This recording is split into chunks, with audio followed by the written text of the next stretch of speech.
'cause I am yours and you are mine. Karibuni sana wapenzi watazamaji wetu. Hiki ni kipindi cha Biblia Yasema, kipindi ambacho kinakusudia kujibu maswali yanayoulizwa na watazamaji wetu. Nasi tutakuwa hapa tukisaidia kuyatafutia majibu maswali hayo kwa kutumia Biblia. Ndio maana kimeitwa kipindi cha Biblia Yasema. Kwa hiyo ningependa kuwakaribisheni nyote katika kusikiliza majibu ya maswali yaliyoulizwa, lakini pia katika kutuma maswali yenu juu ya jambo lolote linalokutatiza kwenye Biblia. Kipindi hiki kitakuwa kikirushwa kila siku ya Alhamisi kuanzia saa 3:45 hadi saa 4:30, muda wa kipindi cha dakika 45. Kwa hiyo usikose kila inapofika Alhamisi kuwa kando ya runinga yako kufuatilia majibu yaliyotolewa kutokana na maswali yako ulioulizwa au maswali yaliyoulizwa na watazamaji wenzako. Mimi nitakayekuwa katika kipindi hiki kusaidia nawe ni mchungaji Steven Leta. Kabla hatujaanza kipindi cha leo, hebu tupate kuomba. Tuombe. Mungu wetu mtakatifu, tunakualika uwe pamoja nasi katika kipindi hiki, katika kujibu maswali ya watazamaji wetu. Roho wako Mtakatifu aliyewaongoza watumishi wako kuandika Biblia akawe msaada kwetu na hasa kwangu wakati tutapokuwa tukitafuta majibu ya maswali yaliyoulizwa. Bariki kila mmoja ambaye atakuwa anafuatilia kipindi hiki na ukamsaidie kufanya maamuzi sahihi ya kutoa maisha yake na kupokea wewe kama Bwana na Mwokozi wa maisha yake. Ndilo ombi letu katika jina la Yesu Kristo. Amina.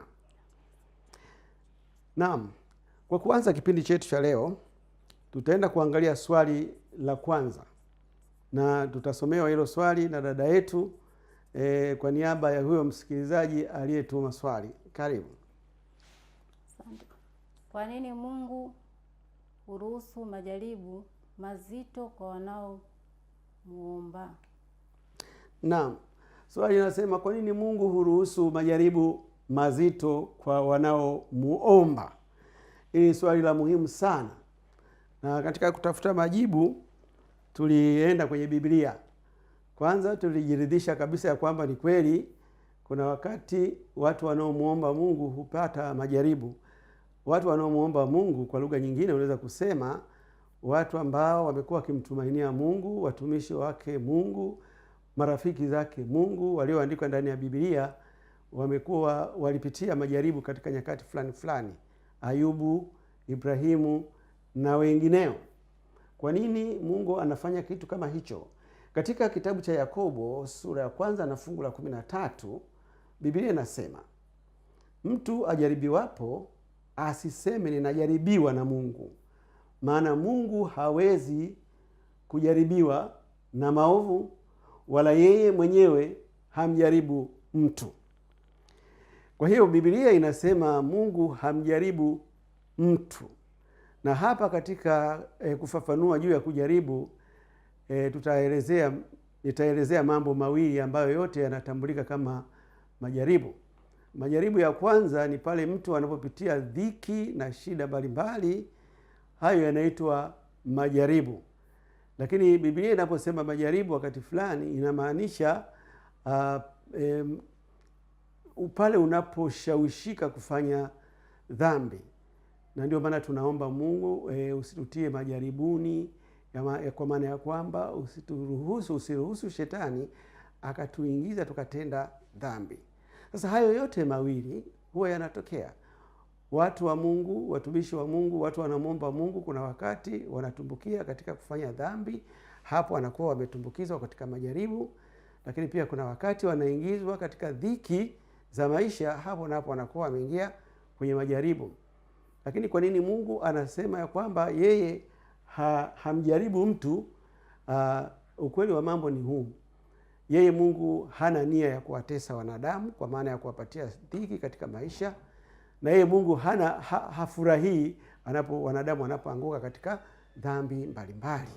na ndio maana kwamba kwake yeye hana kabisa lengo wala nia ya kutaka kumuingiza mwanadamu majaribuni. Anayesababisha hayo ni Shetani, lakini pana ukweli ya kwamba yeye ndiye anayeruhusu chochote ambacho Shetani anakifanya, kwa sababu Shetani hawezi kufanya jambo ambalo Mungu hajaridhia. Hata yale mabaya ambayo Shetani wafanyia wanadamu ni mpaka Mungu aridhie. Na ndio maana Mungu anasema yeye kimsingi hahusiki katika kuleta mateso kwa wanadamu, na hahusiki pia katika kuwafanya wanadamu waingie kutenda dhambi. Lakini Shetani ndiye anayeleta majaribu ili kuwaangusha watu wa Mungu. Kwa hiyo Shetani yeye ananufaika sana anapoweza kumwangusha mtu wa Mungu na kumfanya atende dhambi, kama ambavyo Daudi alitenda dhambi, au kama ambavyo Musa alipiga ule mwamba mara 2 akamkasirisha Mungu. Shetani anakuwa amefurahi. Kwa hiyo muasisi kabisa wa majaribu ni Shetani, ambayo huyo alikuwa ni malaika wa Mungu aliyepewa uwezo mkubwa sana wakati ule alipokuwa mtii, na baadaye alipoasi Mungu alimwacha na huo uwezo. Kwa hiyo bado ana uwezo wa kuwaingiza watu kwenye dhiki, ana uwezo wa kuwafanya watu watende dhambi. Katika kitabu cha Ufunuo wa Yohana sura ya 2 fungu la 10, Biblia inasema maneno yafuatayo: usiogope mambo atakayokupata, tazama huyo ibilisi, yani Shetani, atawatupa baadhi yenu gerezani ili mjaribiwe, nanyi mtakuwa na dhiki siku 10. Uwe mwaminifu hata kufa, nami nitakupa taji ya uzima. Fungu hili linathibitisha kile tulichosema, kwamba anayeanzisha majaribu kwa watu wa Mungu ni Shetani. Na hapa Mungu alitoa tahadhari mapema ya kwamba katika siku za usoni Shetani anao mpango wa kuwaletea watu majaribu, na majaribu yenyewe atakuwaje? Atawatupa baadhi ya watu wa Mungu, baadhi ya watu wanaomuomba Mungu gerezani ili wajaribiwe, na watakuwa na dhiki kubwa sana.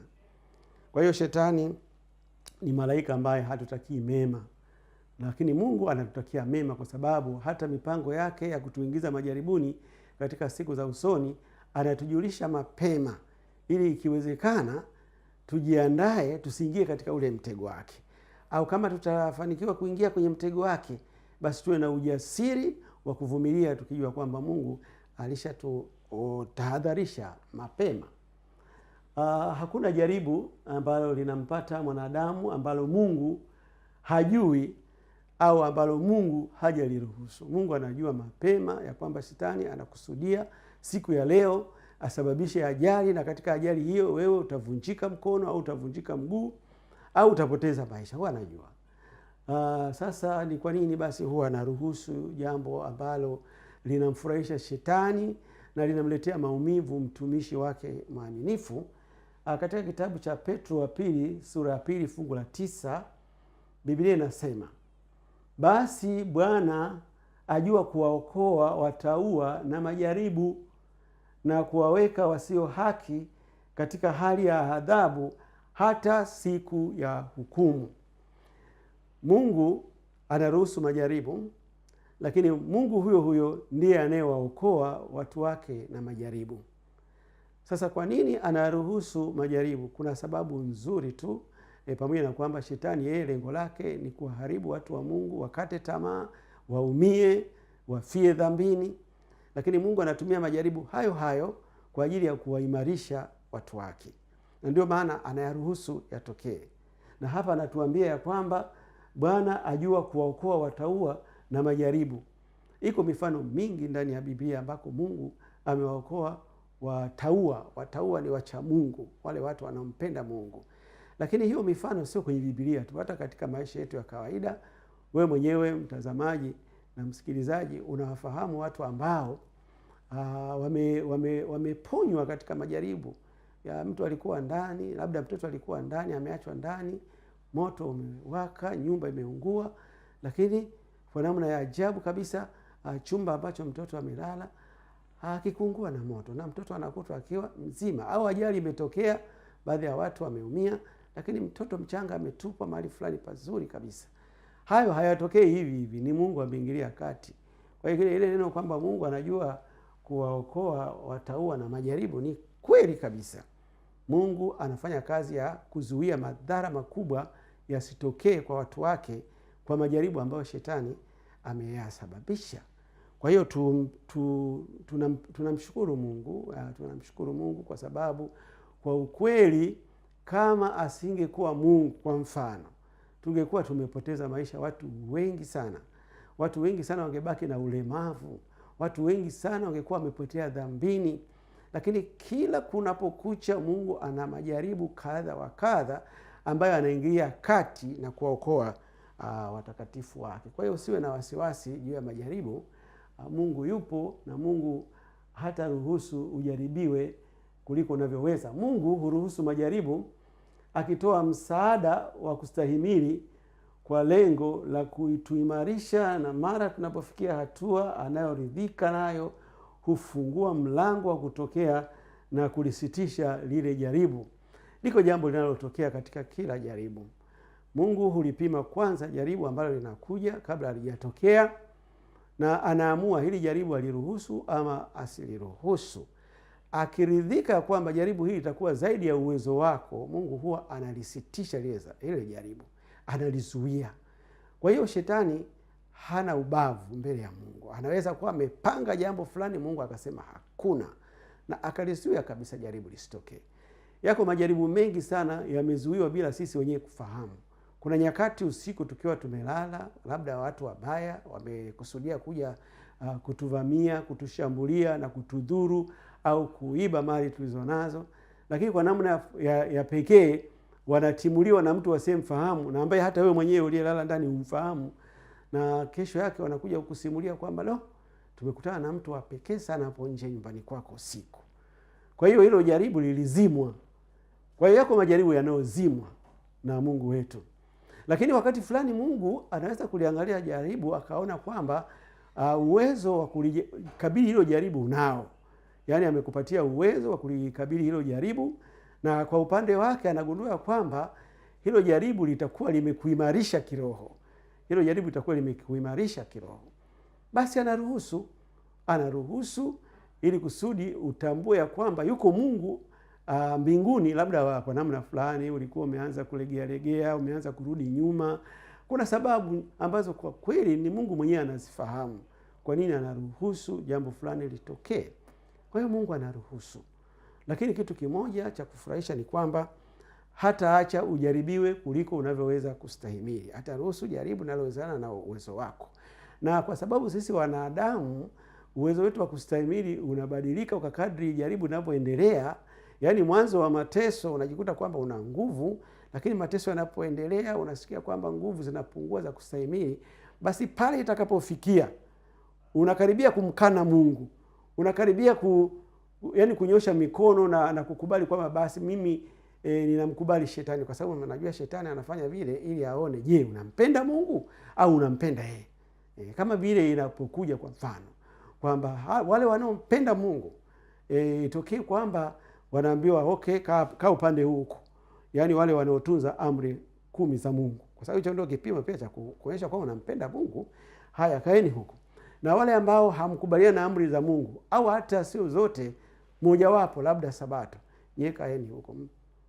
Kwa hiyo panatokea kwamba wale mliosema mnatii amri zote za Mungu, adhabu yenu ni kwamba mnaenda mnakatwa vidole. Mfano tu. Unaona ni watu wangapi watakubali kukatwa vidole ili waendelee kuwa waaminifu kwa Mungu? Kwa hiyo majaribu yanapoletwa ni kipimo pia cha kuona ni nani waaminifu, na Mungu anapata faida hiyo kwamba okay, kwa mfano ilipotokea kwa Ayubu walipokuwa anashindana na shetani, Mungu akamwambia shetani, Ayubu huyo hapo, nenda kamjaribu. Huyo ni rafiki yangu sana. Yaani yule vyovyote tutakavyofanya hawezi kuniacha. Akasema ngoja niruhusu, akasema nenda. Na kweli shetani Ayubu hakumwangusha Mungu. Ayubu alijaribiwa sana, majipu nini, lakini alisimama imara. Kwa sababu nini? Mungu alimpatia uwezo wa kustahimili. Na kwa upande wa Mungu alipata faida ya kwamba ninao watu wanaonitumainia. Kwa hiyo Mungu anaruhusu majaribu ili kiwe kipimo cha kujua ni nani wamesimama imara. Lakini akiona kwamba unakoelekea unaenda kumkana Mungu au unazidiwa nguvu, anafungua mlango wa kutokea, jaribu linaisha na wewe unakuwa umepona. Hiyo ndio tabia ya Mungu wetu na ndio mtazamo wa Mungu kwa upande wa majaribu. Katika kitabu cha Wakorintho wa kwanza sura ya 10 fungu la 13 tunasoma maneno yafuatayo: jaribu halikuwapata ninyi isipokuwa lililo kawaida ya wanadamu. Kwa hiyo Mungu analeta majaribu ya kibinadamu. Kumbe kuna majaribu mengine sio ya kibinadamu. Hayo hatujawahi kupewa. Kwa sababu ukipewa hayo, nadhani inaweza kuwa balaa kubwa zaidi. Kwa hiyo Mungu anaruhusu tu majaribu ya kiwango cha kibinadamu. Ila Mungu ni mwaminifu, ambaye hata waacha mjaribiwe kupita mwezavyo, lakini pamoja na lile jaribu atafanya na mlango wa kutokea ili muweze kustahimili. Yale ndio mambo tuliyokuwa tunazungumza hapo nyuma, na yameandikwa ndani ya Biblia katika kitabu cha Wakorintho wa kwanza 10:13. Mungu anakubali kabisa kwamba ni kweli kuna wakati anaruhusu majaribu, lakini kwa kweli haruhusu majaribu ambayo sio ya kibinadamu. Tusije tukamsingizia Mungu kwamba ameruhusu jaribu ambalo sio la kibinadamu. Unaweza ukaliona wewe kwamba hili limezidi kibinadamu. Kwa mfano, mtoto wako anaumwa, umemuuguza, amefariki. Unasema kweli hili ni jaribu la kibinadamu hili? Lakini Mungu kwa mtazamo wake anasema hilo ni la kibinadamu kabisa. Alafu anasema na ni la kawaida. Ni la kawaida. Na Mungu ameruhusu kwa sababu anaamini kwamba wewe utastahimili. Unajua uwezo wetu wa kustahimili tunatofautiana sana. Lile ambalo wewe kwako unaanguka chini kabisa chali, kwa mwenzako anasimama tu. Yaani tunatofautiana katika uwezo wa kustahimili majaribu hata katika maisha ya kawaida tu. Kwa hiyo Mungu ni mwaminifu, hawezi kukuletea wewe mzigo wa kilo 20 wakati wewe una uwezo wa kubeba mzigo wa kilo 1. Kwa hiyo yale majaribu yamepimwa, yameonekana yanafanana na wewe, na Mungu hata hivyo bado anaandaa mlango wa kutokea. Naam, licha ya kuwa jaribu ni jambo linaloleta mateso kwa watu wake, Mungu hunufaika sana na majaribu pale linapomkamilisha anayejaribiwa. Kwa nini?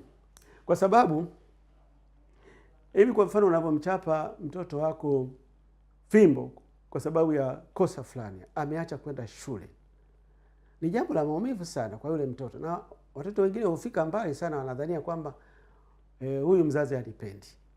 Kama ananipenda, kwa nini amenichapa fimbo? Sinauma kabisa namna hii. Yeye ningemchapa fimbo kama hizo angefurahia. Unaona? Huo ndio mtazamo wake. Au mtoto anaenda hospitali, wanaona kwamba homa ni kali sana, huyu anabidi achomwe sindano. Sindano zinauma, na anashangaa wewe kama mzazi unasaidiana na manesi ili achomwe sindano. Kwa hiyo anaweza kuona kwamba hapa ni ukatili, upendo haupo. Lakini hebu fikiria kama huyo mtoto asingechomwa sindano, homa ingeongezeka na angekufa. Hebu fikiria huyo mtoto ungemwacha tu, simwadhibu, aende shuleni anavyopenda, hata kama hataki kwenda shule basi ni hivyo, anakuwa mtu mzima, hana elimu, atashindwa kujitegemea. Kwa hiyo ni kama ilivyo kwenye majaribu. Kwake Mungu anayatumia sana majaribu kwa watu wake. Na ukiona Mungu anaruhusu majaribu yanakuja kwako, kitu kimoja uwe na hakika nacho, anakupenda. Anakupenda. Kuna mahali fulani hivi pamepinda, anataka apanyoshe. Japo hatuwezi kujua kwa hakika kwamba ni mahali gani hapo palipopinda. Mungu anajua. Si anakufahamu wewe vizuri? Yeye ni mtoto wake. Kwa hiyo katika kitabu cha Waebrania 2 fungu la 10, Biblia inasema, kwa kuwa ilimpasa yeye ambaye kwa ajili yake na kwa njia yake vitu vyote vimekuwapo, yani hapa namzungumzia Yesu, akileta wana wengi waufikirie utukufu, kumkamilisha kiongozi mkuu wa wokovu wao kwa njia ya mateso. Yesu ni mwana wa Mungu. Yesu ana asili ya Mungu. Alitumwa hapa duniani kuja kutukomboa. Na ndio maana akachukua asili ya ubinadamu, akazaliwa kama binadamu, akapitia shida zote ambazo sisi tunazipitia. Kwa nini yeye ilibidi ateswe? Anasema ilikuwa kumkamilisha, kwa sababu Adamu ambaye alipewa huo mtihani pale Edeni aliushindwa ule mtihani. Tuko hapa duniani kwa sababu kaka yetu, sijui tumwite baba yetu, sijui babu yetu wa kwanza Adamu na mkewe waliferi. Badala ya kusimama imara katika lile jaribu liloletwa, wao wakakubaliana, wakala tunda, dhambi ikaingia, tunakufa na shida nyingine nyingi sana. Ndipo Mungu akamtuma Yesu. Yesu alitumwa aweze kupita mule mule Adamu alimopita. Kwa hiyo alikuwa anasikia njaa, alikuwa anasikia maumivu, na kama kuna kiumbe aliyekuwa anaandamwa na mateso na majaribu alikuwa ni Yesu. Tangu akiwa mtoto, kuna wakati alitafuta kuuawa, akakimbizwa Misri. Lakini alipoishi pale kijijini kwake pia alikuwa anaandamwa na majaribu kila siku. Mafarisayo, watu gani sio, viongozi wa dini ya Kiyahudi, mpaka wakaja kumfungulia mashtaka ya uongo, na aliteswa kwa kifo cha aibu sana pale msalabani. Alivumilia. Swali ni hili: ilikuwaje Mungu akaruhusu mtoto wake kipenzi apate mateso, ajaribiwe? Biblia inatujibu hapa, ili kumkamilisha. Na alipokuwa amemkamilisha Kristo, alipofika pale msalabani akasema imekwisha, ulikuwa ni ushindi, kwa sababu katika maisha yake yote Yesu hakutenda dhambi. Katika maisha yake yote, pamoja na kuteswa, hakumkana Mungu, kitu ambacho mimi na wewe tunatakiwa tukifanye. Haya majaribu yasije yakatutoa nje. Haya majaribu yaendelee kutukamaza na kutuimarisha kama alivyomkomaza na kumuimarisha Yesu mwana wa Mungu. Kwa hiyo pengine njia mojawapo ya kujifariji sana unapokuwa katika majaribu ni kujiuliza kwamba wewe sio wa kwanza. Wewe sio wa kwanza, na wala Mungu hajakuchukia. Unajua, kwa mfano mtu anapofiwa au anapopata mateso, mara nyingi kinachokuja kichwani kwamba kwa nini Mungu umeruhusu jambo hili litokee? Wanakwaya kwaya maarufu ya kule Rwanda waliimba huo wimbo walipopata ajali na kupoteza baadhi ya waimbaji wenzao. Kwa nini uliyaruhusu? Wenzetu wamelala, tulienda nao safari na nini. Lakini nashukuru kwamba baadaye walitunga wimbo mwingine, wanaweza kwamba huwa yuwapi Mungu wakati matatizo yanapotutokea wanadamu, wakati tunapofiwa, wakati tunapouguliwa na watoto, tunapoibiwa, huwa anakuwa wapi hasa? Huwa anatoroka au anageukia upande mwingine? Huwa ametuchukia? Wakajijibu wenyewe wakasema hapana, anakuwa pale pale alipokuwepo wakati mwanaye alipoteswa. Kweli kwa Mungu kuteswa kwa Yesu kulikuwa ni jambo lenye maumivu makali sana, kwa sababu kumbuka, Yesu hakuwa na dhambi yoyote, tofauti na wewe na mimi. Sisi wakati fulani tunateswa kwa sababu ya makosa yetu, yaani tunastahili kabisa, lakini huyo Yesu hakustahili kuteswa, lakini Mungu aliruhusu ateswe na akasimama imara, akashinda kila kitu mpaka alipofika mwisho msalabani akasema imekwisha, yaani ametangaza ushindi. Kwa hiyo haya majaribu yasitubabaishe sana. Shetani atakuja na kwako anasema Mungu anakuchukia nini. Hapana, Mungu hatuchukii.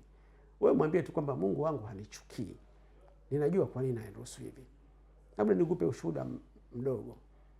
Mimi nilipata ajali siku za karibuni. Huu mkono huu uliangukiwa na mti wa mpapai na ulivunjika kabisa. Kwa hiyo ikabidi niende kufanyiwa operation, na hata sasa hivi bado nipo kwenye matibabu. Nilijiuliza sana, kwa nini Mungu aliruhusu jambo hili? Lakini jibu nilolipata ni katika haya mafungu. Kwa sababu nafikiri kwa nini aliruhusu Yesu akafa msalabani? Mimi na Yesu yupi wa thamani sana kwa Mungu? Jibu ni kwamba Yesu hakuwa ametenda dhambi kabisa. Ndio mtoto wake kipenzi, na yeye mwenyewe ndiye aliyemtuma kuja duniani. Alikufa, mimi sijafa, nimeumizwa tu kidogo. Kwa hiyo nikajifariji kwamba Mungu alikuwa pale pale alipokuwepo wakati mwanae alipokuwa anateswa. Mungu hajanichukia. Achana kabisa hilo wazo kwamba Mungu alinichukia. Hapana, anajua. Wakati fulani majibu ya kwa nini aliruhusu hatutayapata leo tukiwa hapa duniani, tutayapata tukiwa mbinguni. Kama ataona vyema, atatuambia sasa, siku ile mwanangu, uje nikuambie, niliruhusu lilitokee kwa sababu kulikuwa na jingine baya lilikuwa linakuja. Wewe hujawahi kuona umekaa kwenye barabarani unasubiria basi, alafu basi inakupita, au magari mengine yanakupita, alafu hilo gari Baadaye unakuja kupata gari nyingine, ile gari iliyokupita unaikuta imepinduka na watu wote wamekufa. Sina ungekufa kama ingesimama, lakini ilipopita ulitoa lawama nyingi sana. Uliwalaumu wenye magari, ulimlaumu Mungu kwamba nachelewa. Mungu alijua kwamba hili mwanangu siingie, kwa sababu utaenda kuishia pabaya. Kwa hiyo Mungu anayo majibu. Mengine anaweza kutupatia tukiwa hapa duniani, lakini mengine ni mpaka tukafike mbinguni. Nashukuru tumefika mwisho wa kipindi chetu cha kwanza. Tutaenda kwa ajili ya mapumziko. Kumbuka kwamba hii kipindi kinaitwa Biblia Yasema, na ni kipindi kinachojibu maswali yaliyoulizwa na watazamaji wetu, na usisite kutuma maswali yako, nasi kwa msaada wa Biblia tutayajibu.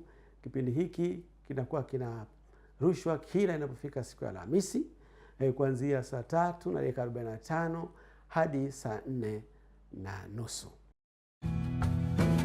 I am yours and you are mine. Mpenzi mtazamaji, karibu kwa kipindi cha kusikiliza majibu ya maswali yaliyoulizwa na watazamaji. Na hapa tunalo swali ambalo mtazamaji wetu alituuliza. Kwa hiyo kaa tayari kusikia swali hilo. Asante Pastor. Kwa kuwa watu wote wanazaliwa na asili ya dhambi, je, watoto wadogo wanapokufa wanaenda wapi? Mbinguni au motoni?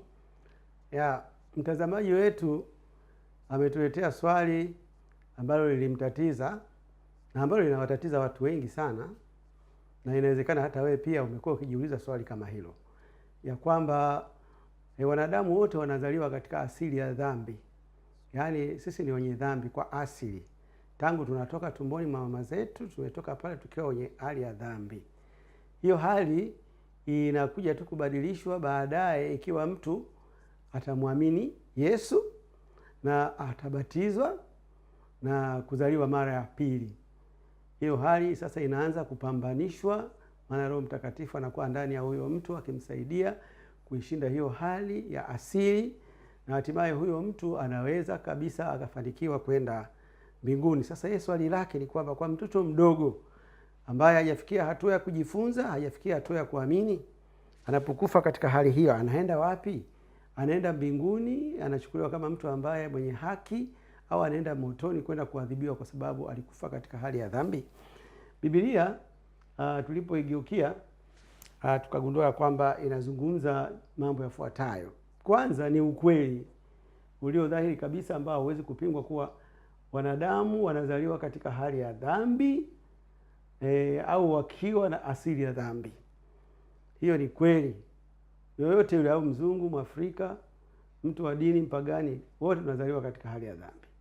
Na hiyo tunathibitishiwa katika kitabu cha Zaburi 51 fungu la 5.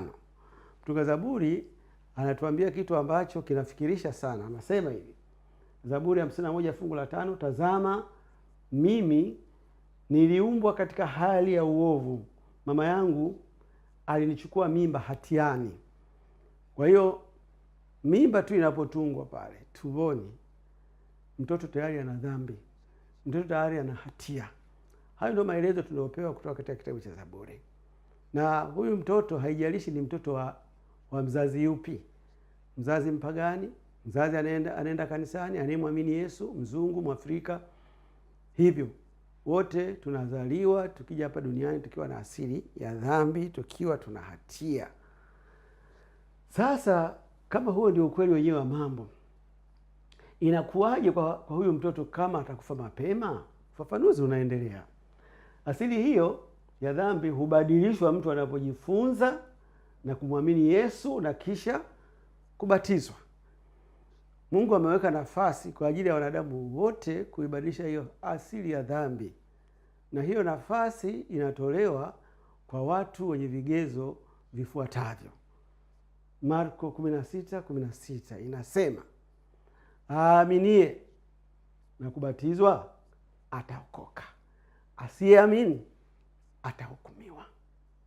Kwa hiyo kigezo cha kuokolewa na kubadilishwa hiyo hali ya asili ya dhambi kinategemea kama mtu atakubali kumwamini Yesu kwa hiari bila kushurutishwa.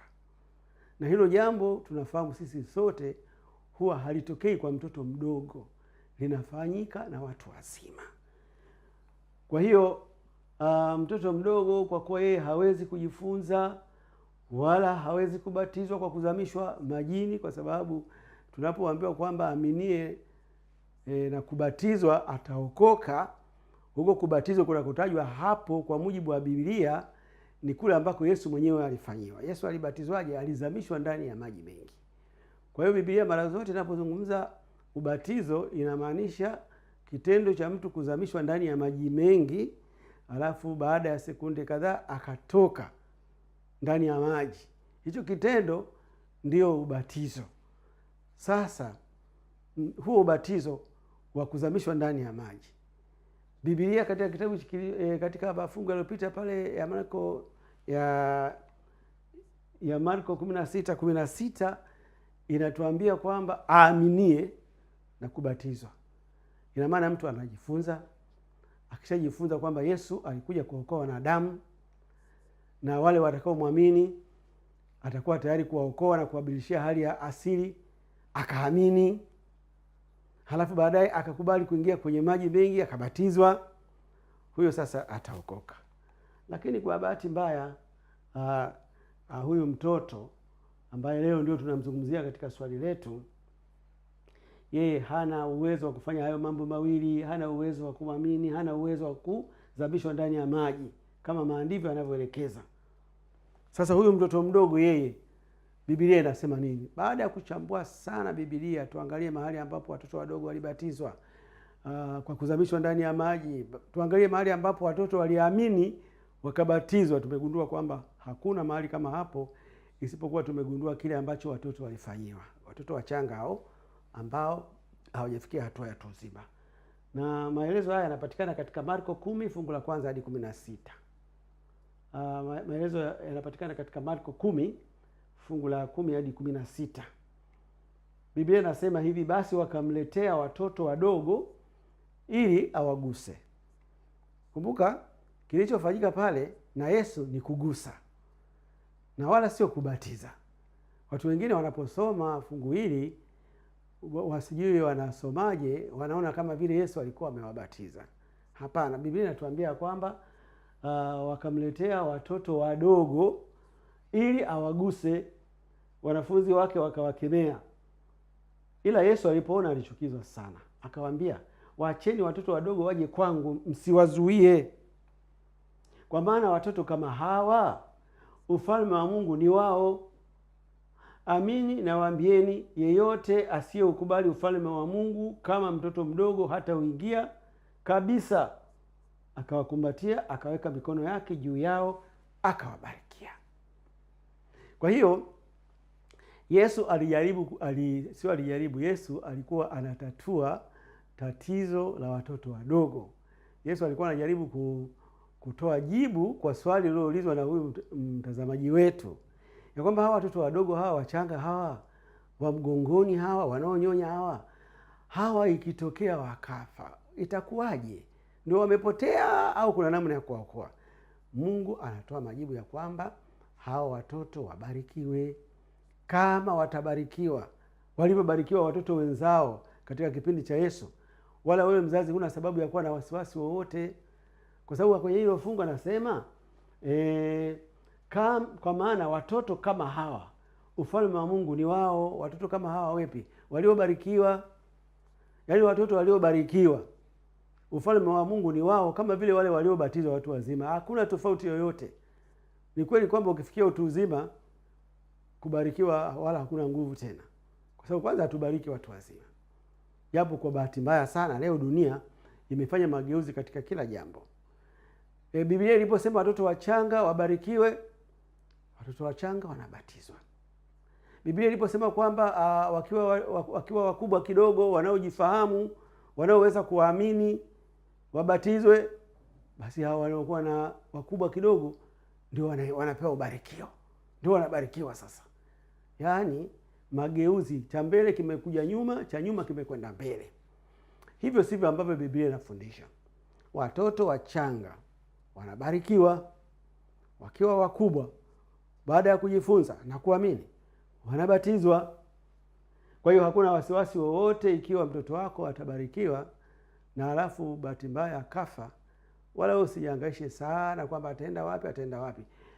Shika hiyo kauli ya Yesu ya kwamba yeyote asiyeukubali ufalme wa Mungu kama mtoto mdogo hata uingia kabisa. Na pale nyuma amesema kwa maana watoto kama hawa ufalme wa Mungu ni wao, hao waliobarikiwa. Sasa wasiwasi wa kwamba wanaenda motoni unaotoa wapi? Kwa hiyo tumefafanua hivyo, watoto wadogo wanabarikiwa, na hiyo inaondoa kabisa ile wasiwasi wa kwamba wataenda motoni. Kwamba baada ya kubarikiwa hali ya asili ya dhambi inaondolewa, hilo sio tunalolizungumzia. Lakini tumesema kwamba asili ya dhambi inaondolewa vizuri kabisa kikamilifu mtu anapokuwa amemwamini Yesu kwenye utu uzima na kubatizwa. Lakini kwa kuwa ni mtoto mdogo hajafikia hatua kama hiyo, abarikiwe tu. Mungu mwenyewe anajua atakachofanya mpaka huyo mtoto astahili kwenda mbinguni. Watoto wadogo wakifa, wanaenda kule ambako wanaenda wengine, yaani kaburini, wakisubiri ufufuo na ujira au adhabu. Kama walimwamini Yesu na kwa msaada wake wakatenda mema, uzima wa milele, na kama hawakumwamini Yesu na kufa katika matendo yao ya dhambi, mauti ya milele. Kwa hiyo hili la kwamba watoto wanaenda wapi wakati wana asili ya dhambi, jibu lake ni hilo, ya kwamba watoto wadogo wakifa walibarikiwa. Yesu amewaahidi kitu. Watoto wadogo wakifa hawajabarikiwa kabisa, hao na hawajabatizwa, hao wanaenda motoni. Itategemea vile ambavyo dakika ya mwisho walimaliza na Mungu wao.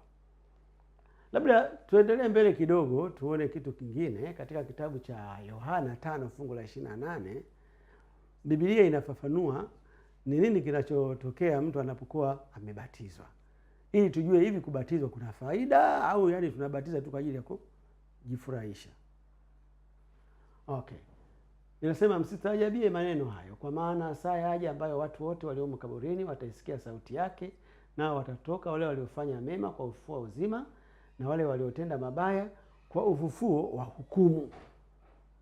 Kwa hiyo watoto, watu wazima wote waliokufa, wakati wa ufufuo Mungu atajua vigezo atakavyotumia kuamua watoto hao wanapostahili. Sisi hatuwezi kumlazimisha waokoe watoto kwa kuwabatiza kinyume cha maandiko, kama njia ya kumshinikiza awaokoe watoto wetu ambao hawajafikia hatua ya kufanya nini, maamuzi ya kubatizwa.